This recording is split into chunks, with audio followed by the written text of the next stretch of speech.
बुनियाद की तैयारियों में लगे सभी बच्चों को विजय कुमार का प्यार भरा नमस्कार। आज हम कर रहे हैं लेवल 2 का प्रिपरेशन में 23वां सवाल लेकर आए हैं। निम्नलिखित बयानों में से कौन सा सच्चा है? Which of the following statements is true? तो यहाँ पर देखो 5/7 कहता है, ठीक है, और ये है और ये है, ठीक है ना। Is less than 7/9 and less than which is less than 9/11 and which is less than 11/13। इस तरह के 4 पेयर दिए हुए हैं अलग अलग, आप देख पा रहे हैं स्क्रीन पे, ठीक है। तो कह रहा है बताओ इसमें से कौन सा ट्रू है। तो या तो है एक, इसको हम एलसीएम ले सकते हैं। एलसीएम तो बहुत बड़ा जाएगा, 7, 9, 11 आपस में बिल्कुल भी नहीं कट रहे हैं, तो इसका एलसीएम कितना आ जाएगा? इन सबको मल्टीप्लाई करना पड़ेगा डिनोमिनेटर को, तो ये तो जाके बनेगा 9009 के करीब। और फिर आप इसको 7 से डिवाइड करके कहाँ वो करते फिरोगे? आप अपना लो, इसको डेसिबल में बदल के देख लो, ठीक है। तो 5 को 7 से कर लो, कितना हो जाएगा? 5 को 7 से 7 49 1 0.71 हो जाएगा। ये ऐसे मान लेते हैं, हम देख लेते हैं सही बैठेगा ये, ठीक है। और फिर 7 को 9 से करके देख लो, ठीक है। 0.989663 यहाँ पर 0.77 हो जाएगा। अभी तक तो ये फिट बैठ रहा है। और क्या कहता है ये? 9 को 11 से करके देख लो, डेसिमल से ही पहचान कर लो बेटे, वो तो बहुत लंबा रहेगा। तो 0.1188 2 और 11 0.81 हो जाएगा। ये भी अभी फिट बैठ रहा है ना। शायद यही ट्रू बैठ जाए तो आगे जाने की जरूरत ही नहीं, क्योंकि ट्रू तो चारों में से एक है। तो यही तरीका अपना लो बेटे। 11 टाइम सेविंग भी है ये, ठीक है। तो 0.13 13 7 13 9 13 8 104 6 13 चौके 52। हाँ बिल्कुल ठीक बैठ रहा है भाई। ये तो यही ट्रू हो गया पहला ही, बाकी तो चेक करने की ज़रूरत ही नहीं है हमें, ठीक है। तो आप ए ही आंसर लिख दो इसका। समझ में आ गया? समझ में आ गया तो नोट कर लो। इस चक्कर में नहीं पढ़ना आपने, टाइम वेस्ट होएगा काफ़ी। दूसरा तरीका भी होता है, इसको डेसिमल में आप बदल के देख सकते हैं। सही हो रहा है कि 0.71 is smaller than this, this is smaller than this, this is smaller than this, ठीक है। तो इस तरह से ये ट्रू ही बैठ रहा है, दूसरे करने की जरूरत नहीं है। समझ में आ गया तो नोटबुक में नोट कर लो। 24वां क्वेश्चन देखो क्या कहता है। A student has to secure 40% marks to pass. Okay he got 40 marks and failed by 40 marks. Okay 40 आए और 40 से फेल हो गया, यानी पासिंग मार्क्स कितना था? 80 था, ठीक है ना। 80 यानी 40% ऑफ समथिंग इज 80। बताओ वो क्या है, ये निकालना है। मान लो आप मैक्सिमम नंबर है, ठीक है। लेट, ठीक है, maximum marks is equal to x. तो पास मार्क्स कितना है? पास मार्क्स कितने हैं?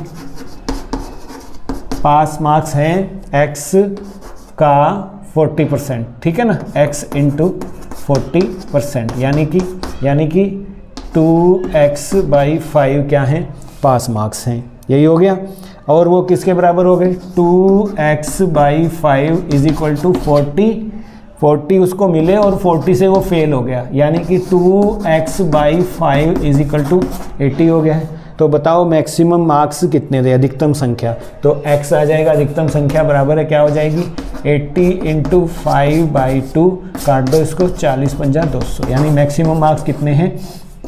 200 हैं, जिसमें से पास मार्क्स कितना है? 40%, यानी 80 हैं। 80 में से 40 उसने ले लिए और 40 से वो रह गया। बिल्कुल वेरिफिकेशन भी हो गया। समझ गए आप? समझ गए तो इसको नोटबुक में नोट कर लो स्टेटमेंट के साथ।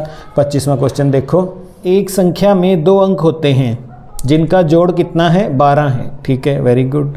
वो संख्या क्या हो सकती है? अब ये तो पहले ही आंसर आ गया, जिनका जोड़ सी आप कह सकते हैं। पर चलो हम आपको बताते हैं कि करेंगे कैसे, क्योंकि ए में 28 लिखा है, अंकों का जोड़ तो 10 बन रहा है, 35 लिखा है 8 बन रहा है, तो 12 का तो एक ही बन रहा है, तो यही आंसर भी हो सकता है, टाइम बचाना है तो। लेकिन आपने सोल्व कैसे करना है ये आपको बता देते हैं। एक संख्या में 2 अंक होते हैं, इनका जोड़ 12 है, ठीक है। यदि संख्या में 18 जोड़ दिया जाए तो उसके अंक उलट जाते हैं। तो ये संख्या है, देखो अगर 18 जोड़ दें तो वो उलट जाते हैं। तो 2 संख्याएं अंक, एक संख्या में 2 अंक हैं, इकाई और दहाई, ठीक है ना। तो पहले आप मान लो, मान के चलो, माना इकाई का अंक क्या है? x है, ठीक है।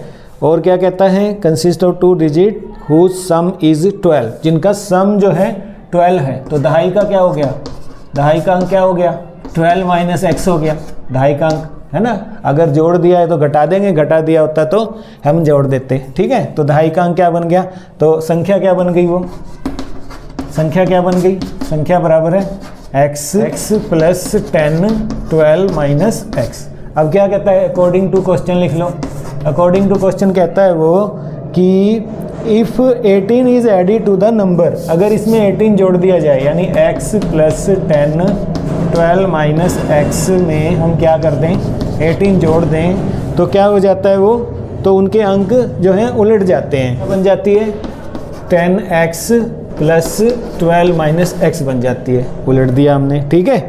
ये संख्या है, अब संख्या बतानी है तो इसको सोल्व कर दो। अब सोल्व क्या बन जाएगा, यहाँ से उठा लो, x plus 120 minus 10x plus 18 is equal to, बन गया। इसको सोल्व कर दिया हमने, यहाँ पर देखो ये प्लस का था, ये माइनस का है, तो 9x प्लस 12 बन गया।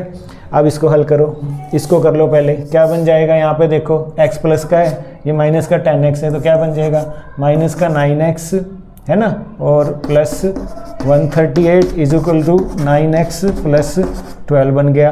तो इसको यहाँ ले आओ, minus 9x is equal to 12 minus 138 बन जाएगा। इसको इधर ले आएंगे हम, क्या बन जाएगा, minus 18x is equal to minus 126, ये बन गया।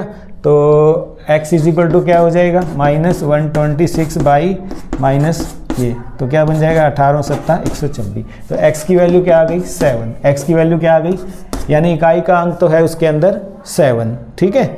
और अब निकालना है हमने दहाई का अंक, और वो संख्या निकालनी है, वो नंबर है, क्या है, संख्या थी ये वाली, इसके अंदर x की वैल्यू डाल देते हैं हम, तो आंसर निकल आएगा, है ना।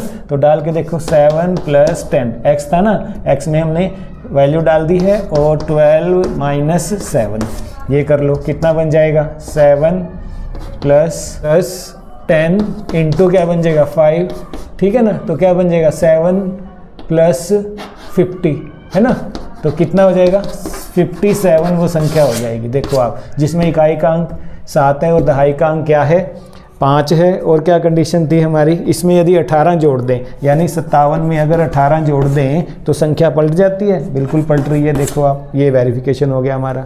समझ गए आप, समझ गए हैं तो इसको कापियों पे नोट कर लो। वैसे आंसर आसान था, इसी के अंदर दिया हुआ था।